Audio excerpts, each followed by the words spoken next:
亲爱的朋友们，欢迎来到微光夜读。我叫江河，是远航商贸仓储部一名普通的不能再普通的库管。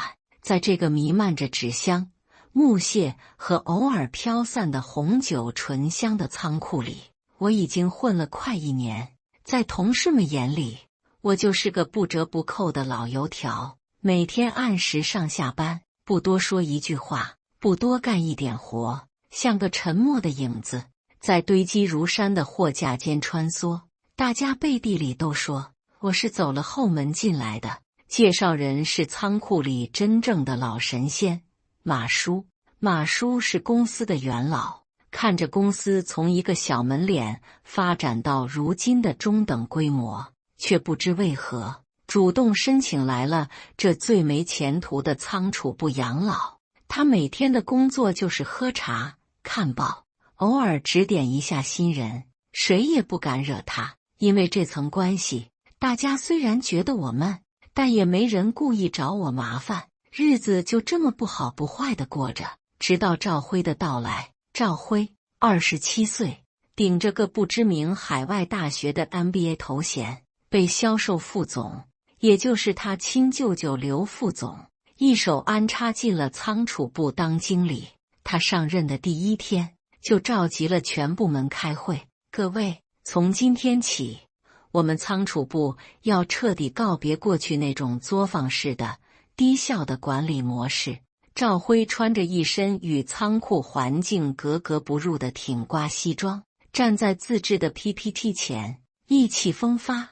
他手指在键盘上敲得噼啪作响，屏幕上跳出各种英文缩写和管理学模型。我们要引入先进的6S 管理，要推行狼性文化，要建立末位淘汰制。他那双锐利的眼睛扫过台下或麻木或茫然的脸，最终像发现了猎物一般，定格在了角落里沉默的我身上。或许是我淡漠的表情刺痛了他急于证明自己的心，也或许是我这个关系户老油条的形象是他眼中最完美的立威靶子。总之，从那天起，我成了他的眼中钉。矛盾的第1次爆发来得又快又猛。那是一个周一的例行盘点，赵辉背着手，像个巡视领地的将军，在我们身后走来走去。他走到我负责的区域，随手拿起一箱价格中等的普通餐酒，用指甲在标签上用力划了一下，然后举到眼前，皱起了眉头。江河，你过来。他声音不大，却足以让整个仓库的人都停下了手中的活计。我走过去，面无表情地看着他。你自己看看。他把酒箱往我面前一递，标签磨损，这种品相怎么2次销售？客户看到了会怎么想？会认为我们远航商贸就是个连货都管不好的3流公司。这是你的工作失误，这个损失你必须承担。那箱酒市场价3000块，对于我们这些基层员工来说，不是个小数目。所有人的目光都聚集了过来，有同情，有幸灾乐祸。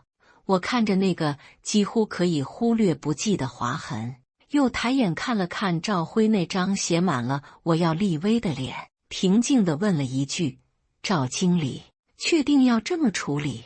我的反问似乎让他觉得权威受到了莫大的挑战。他脸色一沉，声调瞬间拔高了8度。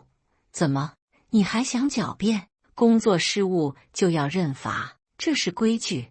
这3000块从你这个月奖金里扣，所有人都要引以为戒。说完，他把酒箱重重地摔在旁边的推车上，转身就走，仿佛多看我一眼都觉得晦气。太过分了，那明明是他自己划的。一个清脆又带着怒气的声音在我身边响起，是刚来不久的实习生林小小，一个还没被社会磨平棱角的愣头青。他快步追上赵辉，想替我辩解。赵经理，我刚才看到了那箱酒的标签，你看到什么了？赵辉猛地回头，恶狠狠地瞪着他，这里有你说话的份吗？实习生就该多干活少说话，再多嘴，明天就不用来了。林小小被他这通吼吓得脸色发白，眼圈瞬间就红了，却还是倔强地站在原地。我拉了拉他的胳膊，对他摇了摇头。整个仓库的气氛降至冰点，我能感觉到一场针对我的风暴已经拉开了序幕，而这正是我想要的。从那天起，赵辉对我的打压变得肆无忌惮。仓库里最脏最累的活永远是我的，清理滴漏的油污，搬运最沉重的木箱，盘点积满灰尘的陈年旧货。他总是在临近下班时给我安排紧急任务，让我一个人加班到深夜。有时他甚至会故意弄乱我刚整理好的货架，第二天再当众批评我工作散漫。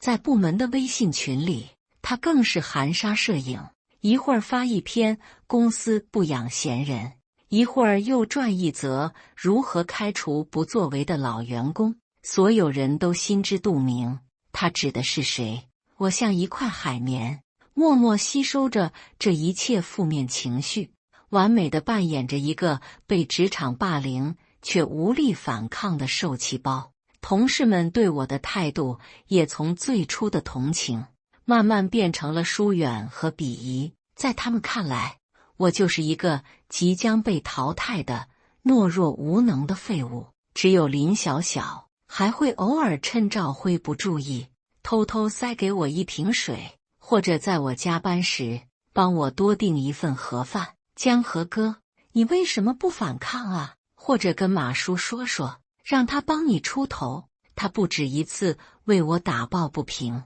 我总是笑笑说算了，忍忍就过去了。他不知道，这些看似无意义的加班正是我求之不得的机会。夜深人静的仓库是我最好的舞台，在马叔的掩护下，他总会以老头子失眠下来溜达溜达为由帮我把风。我开始了自己的调查。我真正的名字叫江川，远航商贸创始人是我父亲。半年前，父亲因病退居二线，公司交由几位元老副总共同管理。但很快，我从财务报表中发现了一丝不寻常。公司的利润率在持续下滑，但销售额并没有减少。其中，高端红酒品类的损耗率高得离谱。我怀疑有内鬼在利用公司的物流渠道进行系统性的资产侵吞。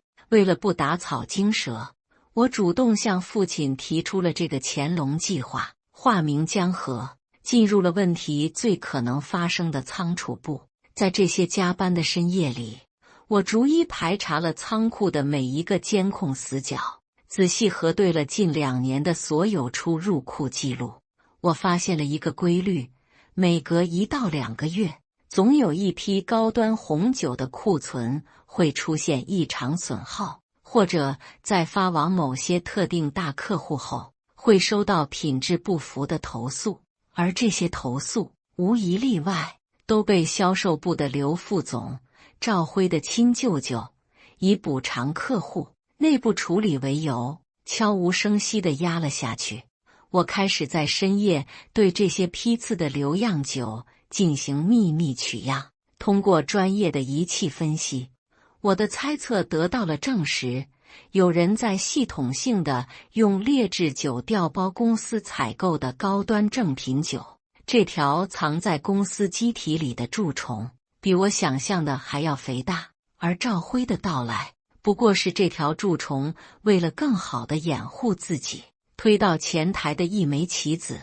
时机在不知不觉中成熟。这天，刘副总通过调包又攒下了一批价值不菲的顶级年份红酒，急于通过他的私人渠道变现。他再次找到赵辉，要求他处理好仓库这边，确保万无一失。被我这个眼中钉骚扰了几个月的赵辉，决定毕其功于一役，设计一个天衣无缝的陷阱，将我彻底埋葬。一个周四的下午，赵辉的心腹仓管组长老张找到了我。江河，赵经理说了，之前对你有点误会，这周末有个大单发给咱们最重要的 VIP 客户李总的，指定要5箱拉菲，这活交给你办好了，以前的事儿一笔勾销，奖金也给你补上。老张皮笑肉不笑地拍着我的肩膀，我低着头，露出一副受宠若惊的模样，连连点头，谢谢张哥，谢谢赵经理，我一定好好干。他们不知道，他们的每一个动作都在我的预料之中。当天晚上，我借口盘点，再次留在了仓库。通过一个事先安装在货架缝隙里的微型摄像头，我清晰地看到了整个过程。赵辉和老张鬼鬼祟祟地来到存放顶级红酒的恒温区，他们熟练地撬开5箱酒的原装木箱，将里面的真酒全部换成了外包装高度相似的廉价餐酒，甚至连酒瓶上的年份标签都伪造得惟妙惟肖。然后他们将换出来的真酒藏匿到了一个废弃的、监控拍不到的角落。做完这一切，老张从口袋里掏出一张拣货单，用一支笔模仿我的笔记，在上面签下了江河2个字。那是一张错误的拣货单，上面写的正是那批廉价餐酒的货号。辉哥，这下天衣无缝了。老张得意地搓着手，等这批价酒发出去，李总那边一发火，退货索赔，公司的脸都丢光了。到时候这伪造的单子加上监控里他鬼鬼祟祟的样子，人赃并获，他跳进黄河也洗不清。赵辉脸上露出狰狞的笑容，敢跟我斗，我要让他不仅滚蛋，还要背上官司，这辈子都翻不了身。他们以为自己是掌控一切的猎人，却不知道自己早已掉进了猎物挖好的陷阱。我静静地看着屏幕里的他们，按下了录制键。大戏即将开场。周五下午3点，仓储部的会议室里气氛异常凝重。赵辉特意将这次会议命名为现场管理警示会，不仅要求仓储部全体员工参加，还邀请了人事部和财务部的同事前来见证。他站在投影幕布前，背着手，脸上是抑制不住的胜利快感。各位同事，今天请大家来，是想让大家看一个血淋淋的教训。我们公司3令5申，要诚信经营，要对客户负责，但总有那么一些人把公司的规定当耳旁风，甚至心怀不满，做出损害公司利益的恶劣行为。他猛地一拍桌子，将一份打印出来的拣货单和几张监控截图摔在桌上，目光如刀，直刺向我。江河，赵辉的声音充满了压抑不住的兴奋。你因个人原因对公司心怀不满，恶意调换了发往我们最重要 VIP 客户的订单，你把价值几十万的拉菲换成了几百块的垃圾，你这是在蓄意破坏公司声誉，是商业犯罪。你还有什么话说？投影幕布上出现了经过精心剪辑的监控录像，画面里一个模糊的身影在我负责的货架区域行为可疑，紧接着就是那张签着我名字的错误的拣货单的特写。所有人的目光都像探照灯一样聚焦在我身上，里面夹杂着同情、鄙夷、幸灾乐祸，以及事不关己的冷漠。人事部的经理清了清嗓子，表情严肃。财务部的同事则开始小声计算着这批货物的损失金额。林小小坐在角落，急得眼圈通红，嘴唇都在颤抖。他几次想站起来，都被身旁的马叔用一个沉稳的眼神按了回去。马叔依旧是那副泰山崩于前而色不变的样子，低着头，慢悠悠地吹着茶缸里的热气。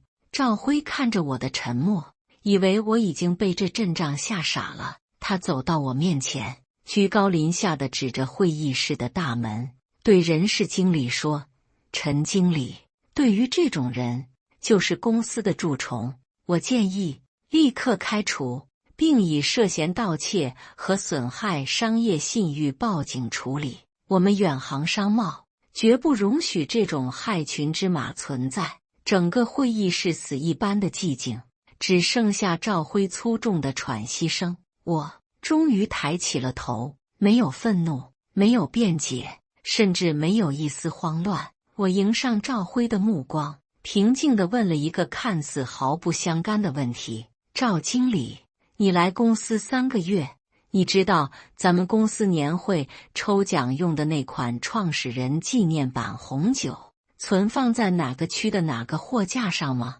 赵辉一愣，显然没料到我会问这个。他恼羞成怒道：“你少在这给我东拉西扯，现在说的是你犯罪的事。”我笑了，那笑容很淡，却像一根冰冷的针，刺得赵辉心里咯噔一下。我没再理会他，缓缓从口袋里摸出自己的手机。我没有打电话，也没有发信息，只是解锁屏幕，打开了一个图标简洁的档，然后轻轻按下了屏幕中央一个红色的按钮。就在我按下按钮的瞬间，会议室角落里，一个毫不起眼的消防烟雾报警器突然极轻微地闪了2下红光，紧接着，一个细微但异常清晰的声音从那个报警器里传了出来：“辉哥，这下天衣无缝了。他跳进黄河也洗不清，敢跟我斗，我要让他不仅滚蛋，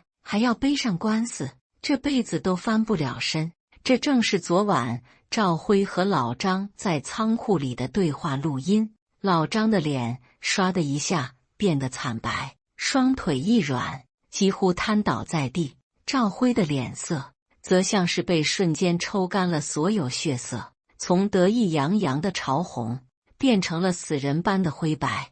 但他还没来得及从这惊天逆转中反应过来，更震撼的事情发生了。叮！一声清脆而响亮的特殊提示音在寂静的会议室里突兀地响起，紧接着，仿佛是连锁反应，在场所有高管和老员工的手机在同一瞬间都发出了同样的声响。那是公司内部归系统最高权限的红色紧急邮件通知。赵辉不耐烦地瞥了一眼自己的手机屏幕，下一秒，他脸上的惊恐和惨白瞬间凝固、碎裂，被一种极致的、难以置信的恐惧所取代。推送的标题是一行加粗的、鲜红的、仿佛滴着血的宋体字：“通知，关于董事长江川结束基层职务体验，即日回归岗位的公告。”公告下方附着一张照片，照片里一个身着合体高定西装的年轻人正微笑着站在董事长办公室里，与他身旁那位因病休养的老董事长并肩而立。那个年轻人正是我，江川。整个会议室陷入了死神降临般的寂静，掉根针都能听得见。我缓缓将手机放回口袋，站直了身体。那一刻，我身上那股属于底层库管的疲惫和落魄消失得无影无踪，取而代之的是一种与生俱来、久居上位的、令人窒息的压迫感。我走到那箱被调包的假酒前，用手指蘸了一点从劣质瓶塞渗出的酒液，放在鼻尖轻轻闻了闻，脸上露出一丝轻蔑的微笑。我抬起眼，看向已经魂飞魄散、摇摇欲坠的赵辉，淡淡的开口，声音不大，却像重锤一样砸在每个人的心上。现在，我们来聊聊这批酒，顺便也该请你舅舅刘副总下来一起品鉴一下，看看他是否能尝出这批拉菲里有多少他自己的心血。我的话音刚落，会议室的门被猛地推开，公司安保主管王队带着4名身材魁梧的保安，快步走了进来，迅速控制了会议室的出口。江董，王队走到我面前，恭敬地低头，我点了点头。现场的气氛已经从刚才的闹剧变成了一场冷酷的清算。瘫在地上的老张看到这阵仗，心理防线彻底崩溃，一把鼻涕一把泪地喊道：“不关我的事，江董，不关我的事啊！都是赵经理指使我干的，是他想害你。”赵辉嘴唇哆嗦着，一个字也说不出来。把他带下去，交给法务。我淡淡的吩咐，看都没看老张一眼。接着，我走到那批被藏匿起来的针灸前，当众让保安开箱，一瓶瓶货真价实的拉菲，静静地躺在木屑中，与旁边那箱廉价酒形成了刺眼的对比。光有录音和人证还不够，我转向已经面无人色的人事陈经理和财务同事。我们做生意讲究证据链，我打了个响指。身后一直沉默的马叔从他的帆布包里拿出了一台笔记本电脑，连接上投影仪。屏幕上首先出现的是一份专业的第三方检测报告。报告清晰地显示，我之前秘密取样的问题红酒，其成分与正品拉菲的成分差异巨大，属于典型的以次充好。紧接着，马叔点开了一个视频文件，画面里正是昨晚赵辉和老张调包的全过程，角度清晰，纤毫毕现，与赵辉之前播放的那个经过剪辑的模糊不清的证据相比，简直是天壤之别。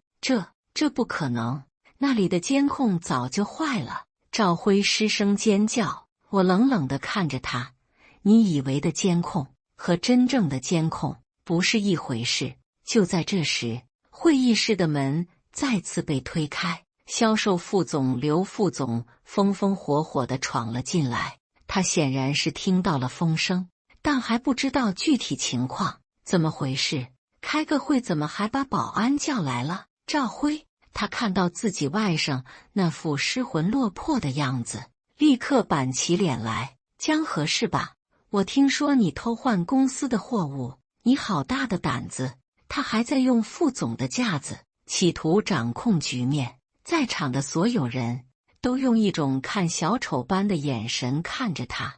我没有理会他的叫嚣，只是对马叔说：“马叔，继续。”马叔点点头，在键盘上敲击了几下，投影幕布上的画面一转，变成了远航商贸近3年的后台财务数据和物流记录。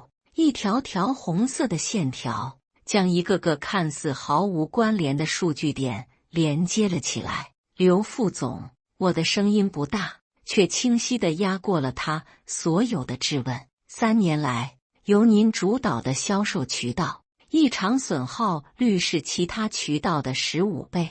凡是您经手的大客户订单，后续的品质投诉率高达30%，而这些投诉最终都以公司给予高额补偿了事，从未有过真正的调查。屏幕上数据不断滚动，一条条高价采购、低价入库、虚假报损的记录被高量标出。最有趣的是，这些发生损耗和投诉的批次，其采购成本都异常之高。而根据我们追查到的资金流向，屏幕画面再次切换，出现了一家名为盛美贸易的空壳公司的注册信息和银行流水，法人代表是刘副总的妻子，而这家公司的账上有大量来历不明的资金汇入，时间点与远航商贸的损耗时间点完美吻合。刘副总脸上的血色一寸一寸地褪去，他看着屏幕上那一条条铁证，身体开始不受控制的颤抖。他终于意识到，这不是一场偶然的败露，而是一场蓄谋已久的针对他的精准猎杀。你他指着我，嘴唇发紫。我什么？我向前一步，直视着他的眼睛。刘副总，你跟在我父亲身边快20年了，远航商贸没有亏待过你，但人的贪心是没有尽头的。你胡说，这是污蔑。我是公司元老，没有我，公司能有今天吗？刘副总开始撒泼耍赖，企图用自己的元老身份绑架舆论。我摇了摇头，有些可怜地看着他。我转过身，面向会议室里所有神情复杂的员工，尤其是那些工龄超过10年的老面孔，朗声宣布：我在这里宣布第1项董事会决议，为感谢所有老员工对公司的付出，凡在公司工龄超过10年的员工将获得公司原始股的期权奖励。具体方案下周1由人力资源部公布。这句话如同一颗重磅炸弹，在人群中瞬间引爆。什么？期权？真的假的？江董万岁！短暂的震惊之后，会议室里爆发出雷鸣般的掌声和欢呼声。那些原本还在观望、还在同情刘副总的元老们，此刻看着我的眼神充满了激动和感激。刘副总所谓的元老情分，在真金白银的利益和公司未来的希望面前，脆弱的不堪一击。他被彻底孤立了。他看着周围一张张兴奋的，甚至对他露出鄙夷神色的脸，终于明白，他的时代彻底结束了。带走！我最后看了他一眼，对王队下令，保安上前，像架着一滩烂泥一样，将彻底瘫软的刘副总拖出了会议室。风暴过后，一切都以雷霆之势尘埃落定。刘副总因职务侵占罪涉案金额巨大，证据链完整确凿，被公司正式起诉。等待他的是漫长的牢狱之灾。他多年来在公司内部安插的党羽被连根拔起，或开除，或降职。整个远航商贸完成了一次彻底的刮骨疗毒。赵辉作为同谋和帮凶，虽然没有直接获利，但也因其行为给公司造成了重大潜在损失，并涉嫌共同犯罪。公司与其解除了劳动合同，并将其移交司法机关处理。他那短暂而辉煌的经理生涯，以最不体面的方式画上了句号。马叔因其在本次事件中的忠诚与关键作用，被我亲自任命为新成立的风控监察部负责人，不再是那个喝茶看报的老神仙，而是手握重权，直接向我负责，成为了悬在所有中高层头顶的一把利剑。而那个单纯又勇敢的实习生林小小，我亲自签署了他的转正申请。不仅如此，我还将他破格提拔为董事长助理。在任命谈话时，我对他说，在所有人都选择顺从和冷漠的时候，你保留了最宝贵的东西。我的身边需要你这样的人。女孩激动得满脸通红，一个劲的鞠躬。公司的风气在短短1周内焕然一新。那些曾经的观望派和墙头草们，在见识了新董事长的铁血手腕后，工作态度变得前所未有的积极和谨慎。1周后，我站在顶层董事长办公室的巨大落地窗前，俯瞰着脚下城市的车水马龙。办公室的门被敲响，马叔走了进来。他换上了一身干净的中山装，精神矍铄，但手里依然拎着他那个标志性的大搪瓷缸子。仓库那边都安排好了，他向我汇报，新来的经理是个踏实肯干的，大家现在干劲都很足。我点点头，示意他坐。你小子，马叔喝了口浓茶，看着我，眼神里有欣慰，有感慨，比你爸当年还狠。我笑了笑，目光投向窗外无尽的远方。时代不同了，马叔，以前是打天下，现在是守天下。不刮骨疗毒不行。公司这艘船看着大，但漏的洞多了，早晚得沉。马叔点了点头，没再说话。我拿起桌上的电话，拨通了内线，接通了人力资源部，通知下去，下个月开始，所有一线员工的薪资普调15%。啊，江董，这……电话那头的人力总监显然被这个决定惊到了。按我说的办，我不容置疑地说道，然后挂断了电话。我端起手边的杯子，里面是马叔刚刚给我泡的再普通不过的茉莉花茶，茶香清淡，却回味悠长。窗外的阳光正好，将整个城市镀上了一层金色。感谢大家的观看，本期故事精彩吗？欢迎大家在下方评论区吐槽。如果你喜欢这类故事，记得点击订阅微光夜读，并分享给更多的人，这会对我帮助很大。再次感谢大家的观看。